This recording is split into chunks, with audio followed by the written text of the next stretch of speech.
The vile demon of gluttony. Who is Beelzebub? Demonology explained. He is the prince of pestilence who embodies insatiable hunger, whose presence transforms divine abundance into destructive excess, leaving nothing but spiritual emptiness in the wake of endless consumption. But what ancient deception birthed this lord of the flies, and why does his influence strike at the very heart of human satisfaction and contentment? This is Demonology explained, and today we're exploring the question, who is Beelzebub, and how has this fallen deity used the corruption of appetite to destroy souls through the lie that enough is never enough? Most people think gluttony is just about overeating. They picture someone at a buffet, loading up their plate, unable to stop consuming food. But what if I told you that gluttony is actually about spiritual starvation disguised as physical satisfaction? What if the most dangerous form of hunger isn't in your stomach but in your soul's inability to ever feel full? Meet Beelzebub, not just the demon of overeating, the ancient entity who was once worshipped as a god of abundance and fertility before becoming the prince of insatiable hunger itself. Because while other demons might attack you with obvious temptation, Beelzebub attacks you with something that feels like blessing the promise that more will finally make you happy. And here's the shocking part: doesn't make you hungry for bad things. He makes you incapable of being satisfied by good things. He transforms every blessing into a source of emptiness. In the ancient temples of Ekron, over 3,000 years ago, worshippers knelt before altars dedicated to their beloved god of abundance. They called him Baal-Zebul, Lord of the High Place. They offered the first fruits of their harvest, believing his favor determined not just their crops, but their very survival. But here's what most people don't know. This wasn't always a demon at all. Baal-Zebul was a fertility deity, a god of storms and abundance, genuinely worshipped by entire civilizations. Archaeological evidence shows elaborate temple complexes, massive community festivals, and sincere religious devotion. The ancient world understood something we've forgotten. Abundance requires boundaries. Satisfaction requires limits. Blessing requires the wisdom to know when you have enough. But what happens when that wisdom gets corrupted? What happens when abundance becomes an addiction and blessing becomes a curse? That's where our story really begins. We have to journey back over 3 millennia to understand how a god becomes a demon. The transformation wasn't immediate. It was gradual, deliberate, and it followed a pattern that's still operating today. Baal-Zebul was originally a storm god controlling lightning, thunder, and rain. In agricultural societies, this made him incredibly important. No rain meant no crops meant death. So communities built elaborate temples, established priesthoods, and created festivals celebrating his provision. The rituals were beautiful. Harvest festivals where thousands gathered to offer their first fruits. Ritual meals where priests symbolically shared in divine abundance. Community celebrations that strengthened social bonds while honoring divine blessing. This created something powerful, a religious system that connected gratitude, community, and divine provision.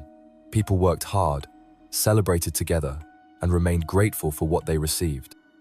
The boundaries built into these festival-specific times, specific amounts, specific purposes kept abundance from becoming excess. But here's the crucial insight. The same spiritual forces that can create healthy abundance can also corrupt it. The same divine blessing that satisfies can become the source of insatiable hunger. The Hebrew scriptures reveal exactly how this corruption happened. When the Israelites encountered these fertility religions, they didn't dismiss them as powerless. They recognized them as spiritually real but spiritually dangerous. Here's where everything changes. The Hebrew writers faced a challenge: how to discredit the gods of their enemies while establishing the supremacy of Yahweh. Their solution was both clever and devastating. They transformed Baal-Zebul, the lord of the high place, into Baal-Zebub, the lord of the flies. This wasn't just translation, it was calculated spiritual warfare. By changing one letter, they associated this once mighty deity with decay, pestilence, and corruption. 2 Kings specifically mentions Beelzebub as the god of Ekron, whom King Ahaziah consulted for healing, an act that brought divine condemnation. Through this single reference, a god of healing and fertility became associated with forbidden knowledge and spiritual corruption. Here's what makes this so terrifying. The Hebrew writers understood something profound about spiritual warfare. To defeat an enemy god, you don't simply deny its existence, you corrupt its identity. What was once celebrated as blessing became suspect as potential curse. This marks the beginning of Beelzebub's transformation from fertility god to gluttony demon, but the story gets much worse. Medieval scholars didn't just study Beelzebub as ancient history. They documented his influence as a present reality operating through the systematic corruption of human appetite. And what they discovered was chilling. Unlike demons that attack through external temptation, Beelzebub specializes in corrupting internal satisfaction.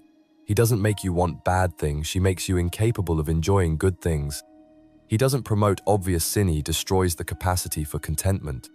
Here's his methodology. First, he identifies legitimate appetites and natural desires. Hunger, thirst, sexual desire, intellectual curiosity, social connection, these aren't problems. They're actually healthy human needs designed by God. But Beelzebub corrupts these healthy foundations. He whispers that normal appetite is actually starvation. He suggests that satisfaction is a sign of weakness. He plants the lie that enough is a limitation rather than a blessing. Medieval exorcists documented specific patterns in his attacks. He typically begins by amplifying natural appetites. Normal hunger becomes desperate craving. Healthy desire becomes compulsive need. Natural satisfaction becomes impossible to achieve. The progression follows a predictable pattern. First, you enjoy things normally. Then you need more to feel satisfied. Then you consume more but enjoy it less. Finally, you lose the capacity for satisfaction entirely. Here's where we reach the turning point. In the Christian Gospels, Beelzebub emerges not just as any demon, but as the prince of demons second only to Satan himself in spiritual authority.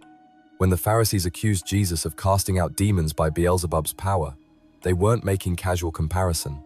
They were invoking the ultimate source of supernatural evil short of Satan himself. This reveals how completely Beelzebub had transformed in human consciousness. Medieval demonologists understood that Beelzebub represents the anti-satisfaction principle. He's the force that transforms divine blessing into spiritual curse through the corruption of appetite itself.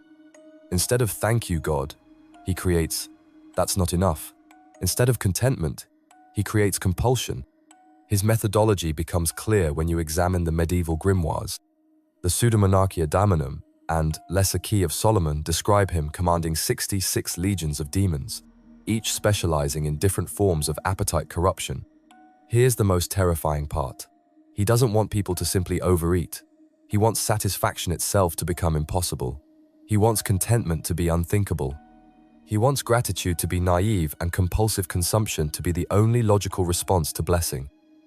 Now we reach the climax of understanding just how devastating Beelzebub's influence can be.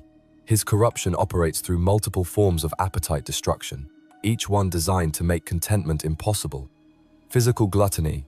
This is where it starts. Beelzebub corrupts the natural relationship between hunger and satisfaction. Normal appetite becomes insatiable craving. Food becomes a drug rather than nourishment. Eating becomes compulsive rather than celebratory. Intellectual gluttony. This goes deeper. Under Beelzebub's influence, people become addicted to information, stimulation, and mental consumption. They consume endless content but digest nothing. They accumulate knowledge but gain no wisdom. Emotional gluttony. This is where it gets dangerous. Beelzebub's victims become addicted to emotional intensity. They need constant drama, validation, or stimulation. Normal relationships become insufficient to fill the growing emotional void. Spiritual gluttony. This is the most insidious form. Beelzebub corrupts religious practices into forms of spiritual consumption. Prayer becomes performance. Worship becomes entertainment. Service becomes self-promotion. Under his influence, even spiritual blessing becomes a source of appetite rather than satisfaction. People consume religious experiences like drugs, always needing more intense encounters, more profound revelations, more spectacular manifestations. Here's where ancient demonology becomes urgently relevant for today's world. Beelzebub's methodologies haven't disappeared. They've found perfect expression in modern consumer culture and addiction patterns. Social media has created the most powerful dissatisfaction engine in human history. Instagram feeds full of everyone else's highlight reels. TikTok videos providing endless micro-hits of dopamine that train your brain to need constant stimulation. You're consuming content constantly, but feeling increasingly empty. Modern neuroscience has identified patterns that align perfectly with ancient descriptions of Beelzebub's influence. Addiction pathways in the brain that require increasing input for decreasing satisfaction. Tolerance mechanisms that make normal pleasure insufficient. Reward systems hijacked to create compulsive consumption. The rise of consumer culture follows Beelzebub's exact pattern. Take natural human needs and transform them into insatiable market demands. Make every satisfaction feel temporary. Turn contentment into a marketing problem rather than a spiritual solution.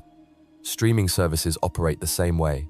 Instead of watching shows for entertainment, people binge watch to avoid feeling empty. Instead of choosing content thoughtfully, algorithms feed endless options that create decision, fatigue, and satisfaction paralysis. Food delivery apps have weaponized Beelzebub's methodology. You deserve this. Treat yourself. Don't wait. They've turned occasional indulgence into compulsive convenience and immediate gratification into spiritual entitlement. But here's the good news. Traditional religious texts provide clear guidance for protection against Beelzebub's influence. And these principles work just as well today as they did 3,000 years ago. The primary defense against Beelzebub's corruption is cultivating the capacity for satisfaction, not consuming more, but appreciating what you already have. Understanding that contentment comes from gratitude, not accumulation. The Hebrew concept of Sabbath embodies this perfectly. One day each week dedicated to stopping, resting, and appreciating rather than producing, consuming, and accumulating. This wasn't just about rest, it was about breaking the cycle of never enough. Traditional spiritual practices like fasting, gratitude, journaling, and communal meals all serve to counter the insatiable appetite that makes gluttony possible. These practices reinforce the truth that satisfaction comes from boundaries, not from the absence of boundaries. The biblical account of Jesus' temptation in the wilderness provides the perfect template. When Satan tempted Jesus to turn stones into bread, Jesus refused not because food is bad, but because satisfaction comes from spiritual nourishment, not just physical consumption. As we reach the end of our exploration of Beelzebub, we arrive at a crucial understanding. The transformation from fertility god to gluttony demon reveals something timeless about appetite itself. Our tendency to corrupt blessing into curse through the inability to say, enough.